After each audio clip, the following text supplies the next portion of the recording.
Hi, this is Terry. Welcome back to my channel. You might be noticing my earrings, my brand new earrings. Let me just bring them up here so you can look at how cute those are. They're another Roslynn design. I ordered some necklaces and some earrings, and Roslynn assured me it would be okay for me to wear these. I can honestly say I don't think I've ever worn a pair of earrings this big before. And that's something given that I grew up going to high school in the 80s.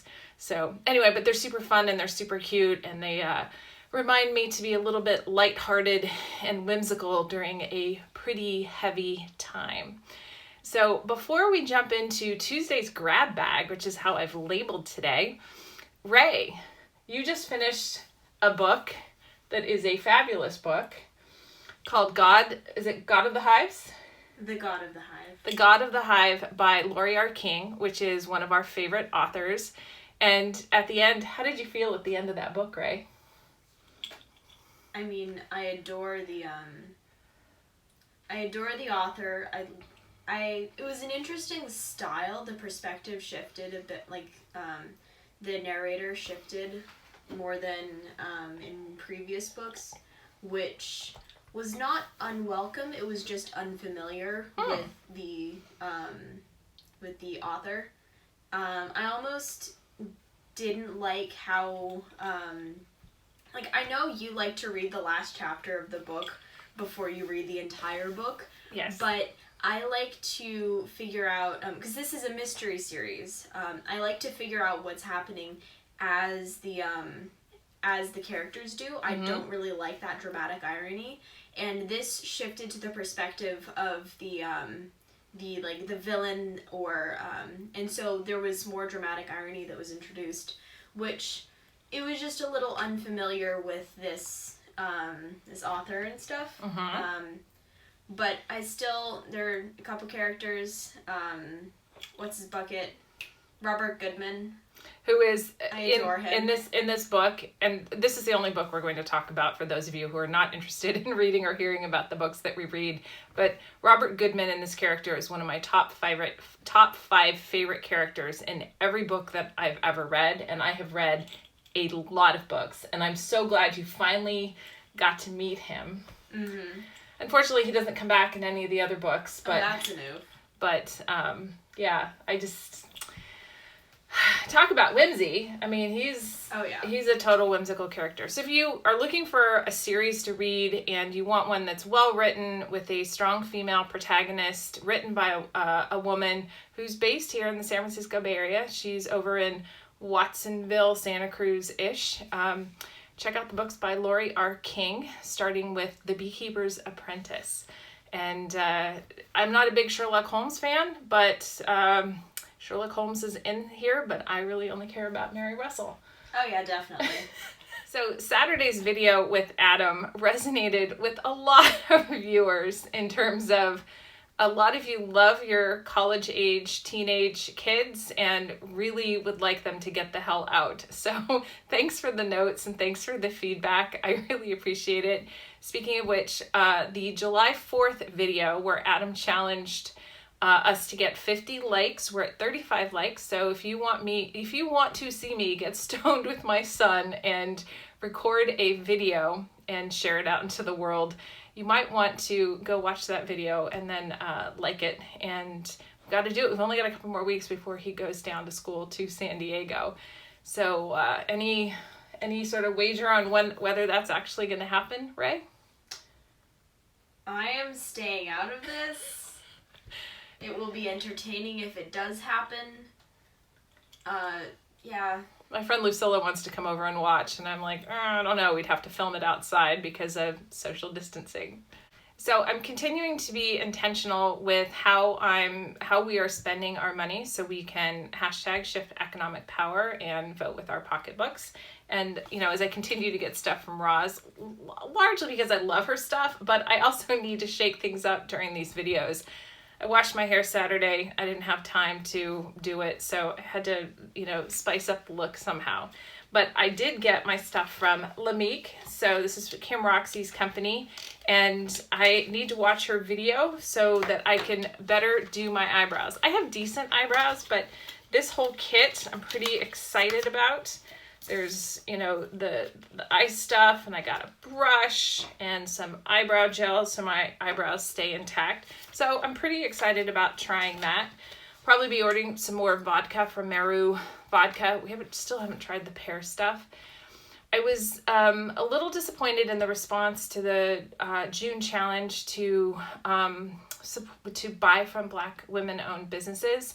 So I'm going to go ahead and put a link to the Pinterest page so that you can go back and take a look and see what you can shop for. So the next time that you need to go shopping for something and you're going to order online, why don't you take a look to see if there are any sort of companies out there, some Black women-owned businesses that you can buy from instead of some of the normal mainstream, probably white men benefiting, cis-het white men benefiting companies.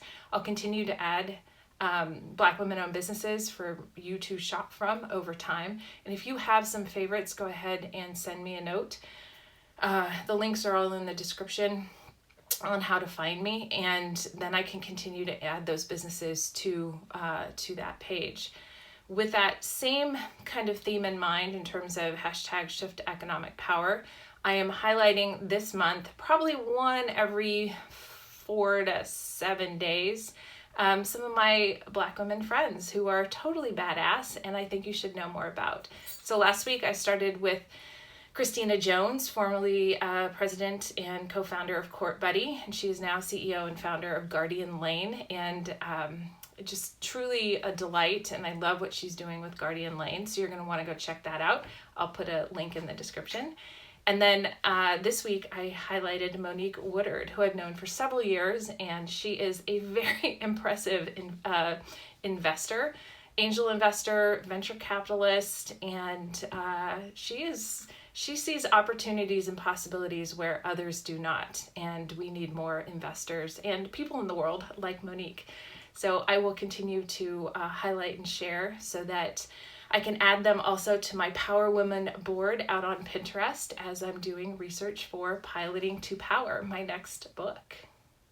So one of the reasons why I'm doing this is I'm continuing to expand my perspective by reading, watching, listening to, and just exploring perspectives that are not necessarily the same as I've been raised with or known or, you know, based on my privilege, so that I could have a broader perspective.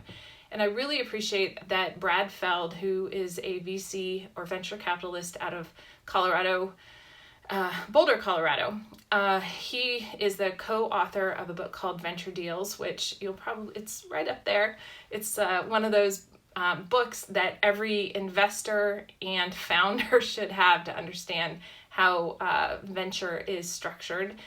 Anyway, I subscribe to his newsletter and I periodically send nice notes and periodically I push back on things because it's very easy, I think, when you are a cis-het white man and privileged to get fairly myopic with your perspective and think that this is the world and not seeing that other people might have experiences that are unlike yours.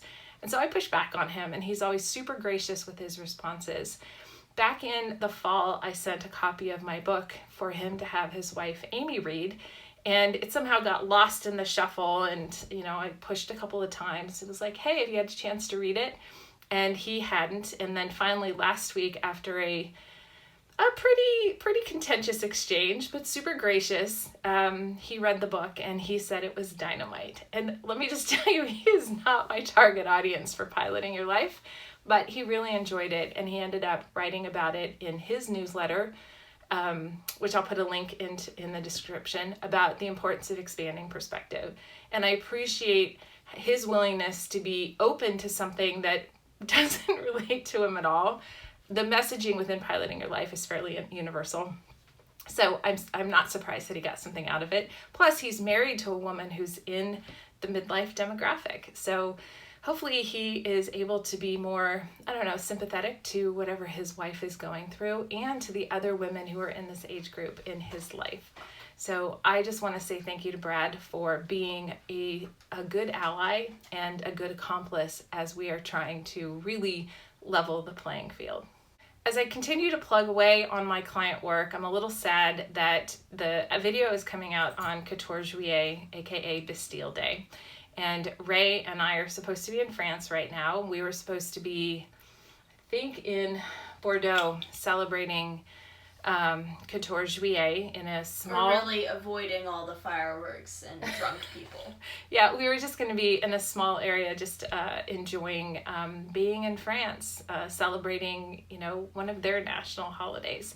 And I know I keep bringing up, and Rei's like, how often are you going to be bringing this up? But one of the things that I don't know. You keep saying not often, and then you keep bringing it up. So. Well, part of it is I'm struggling with dealing with kind of my emotions and my grief around the things that won't be and may not be for a long time. We thought that maybe we'd be out of this by September, October, and we thought we'd be back in school in 2 weeks. Yeah, that's not going to happen.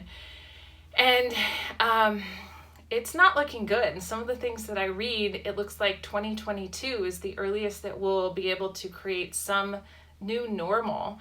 And it's like, when are Rei and I going to be able to schedule a trip? I'm kind of hoping for next summer that we could try to replan this trip and go see friends and explore France. And I'm just kind of hoping, but maybe it's 2022. And I'm afraid that if I spend too much time kind of digging into those feelings and that grief, that I'm going to get very, very depressed. And that's not how I do well operating in the world.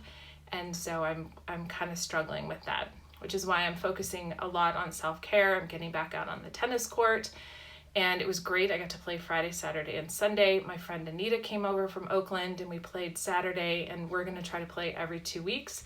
Oh, and a funny thing that came out of it is I used to play soccer, and we used to play in soccer tournaments, and Anita and I met 20 years ago when I was just barely pregnant, didn't really know it. I was supposed to play on a San Francisco soccer team, and then found out I was pregnant and I couldn't play until after Adam was born, and then I played in a tournament.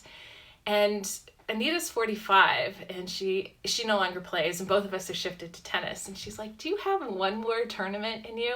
And I said, yes. When you're 50 and I'm 55, let's play one more tournament, age-appropriate tournament. We have 5 years to get all of our muscles in shape so that we don't tear something or rip something, because I'm just so afraid of blowing out a knee, because my identical twin sister blew out one knee twice and then the other one once and has had multiple surgeries. And even though she's 9 minutes younger, I kind of use her as my canary in the coal mine when it comes to certain things. She had a macular hole in her right eye 18 months before I had one in my left eye. And this week she's actually having a cataract surgery in that right eye because of the vitrectomy. And next year I'm probably going to have one in my left eye. So anyway, I'd like to avoid some of these things if possible, but I just put that out on my bucket/dream list to play in one more soccer tournament, and hopefully everything's all back to some sort of, we can get near each other normal in 5 years, and we've got some time to get our bodies in shape. What do you think about that, Rei? I played in a soccer tournament. I was tap dancing 3 weeks after you were born, and I was playing soccer within 3 to 4 weeks after you were born. Oh yeah, I remember that, Mom. Thanks for reminding me. You're welcome. I'm glad you remember that. That really rings a bell. I know exactly what you're talking about. I remember watching and cheering you on, knowing exactly what was going on the entire time. A couple years later, you were actually in. Actually, can you hand me that picture? I'll go ahead. No. Oh, you won't? No. You actually took dance. So looking at a picture of me and Adam and Rei. Oh, so cute when they were so little and all of us used to dance. Yeah, I don't know what happened. You're still cute.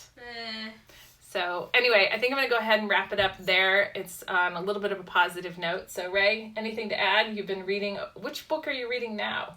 Garment of Shadows. I wonder if you'll like that. That's number 12 in the series. Yeah. I can't wait till you get to the one where they go to Japan. I like that one. Anyway, with that, thank you so much for subscribing. Thank you for watching, and share this with a friend if you think someone needs to kind of enjoy the Tuesday grab bag. Or you can share Saturdays if you know someone with college-age kids who are really struggling. Just go ahead and share it with them, and then remind them to subscribe. And with that, let go of perfection, take some risks, and remember, not atom-level risks, and above all else, have some fun.